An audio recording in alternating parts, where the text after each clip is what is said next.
High, good morning. এখন বাজে হচ্ছে 5:32। আমরা সকালবেলা সানরাইজ দেখতে আসবো বলে ঠিক করেছিলাম, এসেও ছিলাম, বাট আজকের ওয়েদার দেখতেই পাচ্ছ, প্রচণ্ড স্ম্যাসি ওয়েদার, প্রচণ্ড মেঘ। তো মেঘ কেটে গেছে। দেখতেই পাচ্ছ আমার পেছনে সমুদ্র, ঢেউ, তার জলের স্পিড কতটা বেশি। আমরা এদিকটা দিয়ে একটু ঘুরতে বেরিয়েছি। যাই হোক, আজকের ওয়েদার খুব একটা ভালো বলবো না, আবার খারাপও বলবো না। ওয়েদার খুব সুন্দর, সকাল সকাল ওয়েদার।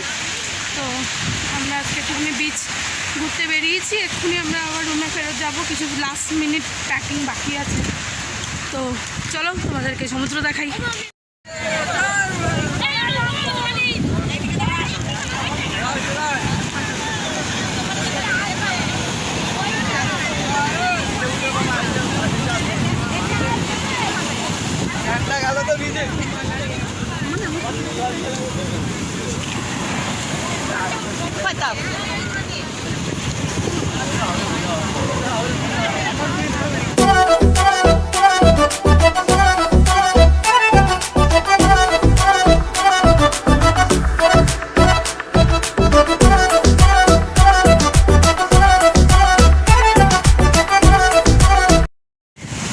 বৃষ্টি হচ্ছিল, তারপরে রেইনবো উঠেছে। তো দেখো, তোমাদেরকেও দেখাই রেইনবো অর্ধেক, বাট পুরোপুরি ওঠেনি, একটুখানি।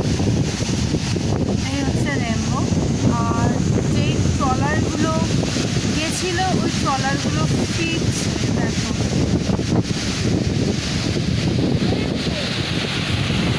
কত অপূর্ব দেখতে লাগছে।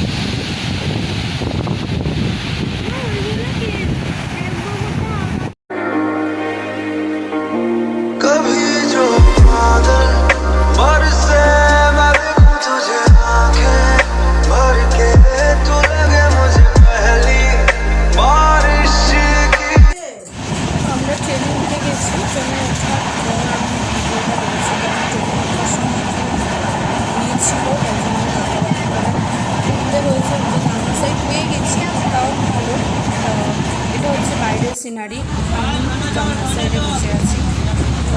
আমার যারা বসে আছে তারা আমার সাথে গেছিল, খুব মজা হয়েছে। বাইরের ভিউ খুব সুন্দর।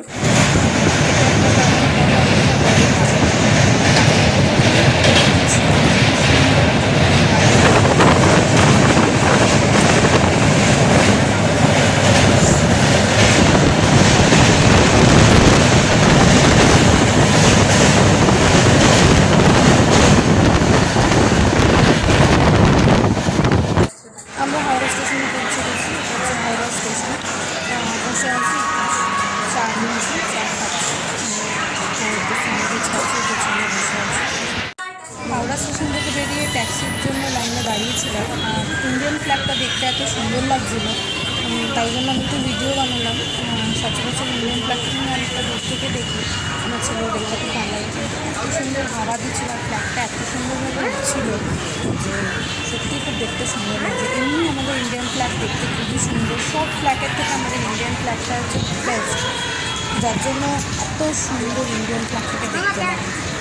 তো যাই হোক, এটা হচ্ছে ইন্ডিয়ান ফ্ল্যাগ। আর এটা হচ্ছে হাওড়া ব্রিজ। আমরা ট্যাক্সিতে বসে হাওড়া ব্রিজটা তুলেছি, যেটুখানি উঠেছে সেটুখানি তোলার চেষ্টা করেছি, কিন্তু যাই হোক যতটা পেরেছি। মেঘলা ওয়েদার ছিল। এটা রাত্রেবেলা হাওড়া ব্রিজটা দেখতে খুব সুন্দর লাগে, আলো জলে বলো, তাই খুবই সুন্দর দেখতে লাগে। তো এটা হচ্ছে হাওড়া ব্রিজ। দেখতেই পাচ্ছ আমি বাড়ি চলে এসেছি। তো আসার সময় আমি কোনো সেরকমভাবে ভিডিও করতে পারিনি, কারণ ট্রেনে ওঠা নিয়ে খুব যুদ্ধ করে ট্রেনে উঠতে হয়েছে, কারণ আমার টিকিট কনফার্ম ছিল না, তাই জেনারেলে আমাকে উঠতে হয়েছে, উঠে সিট ধরতে হয়েছে। তো যাই হোক, তার জন্য কিছু ভিডিও করা হয়নি। তো বাড়িতে এসে আমরা 4:30টার সময় বাড়িতে ঢুকেছি। এসেই চান ঠান করে জামা কাপড় ধুয়ে ঠুয়ে খেয়ে দিয়েই আমি ঘুমিয়ে পড়েছিলাম। এই জাস্ট কিছুক্ষণ আগে ঘুম থেকে উঠেছি। তা আমার ভিডিওটা যদি তোমাদের ভালো লেগে থাকে তাহলে লাইক শেয়ার কমেন্ট করো, আর সাবস্ক্রাইব করতে একদম বলো না। যারা নতুন আছে আমার পেজে তারা প্লিজ সাবস্ক্রাইব করে দিও। ওকে, গুড নাইট।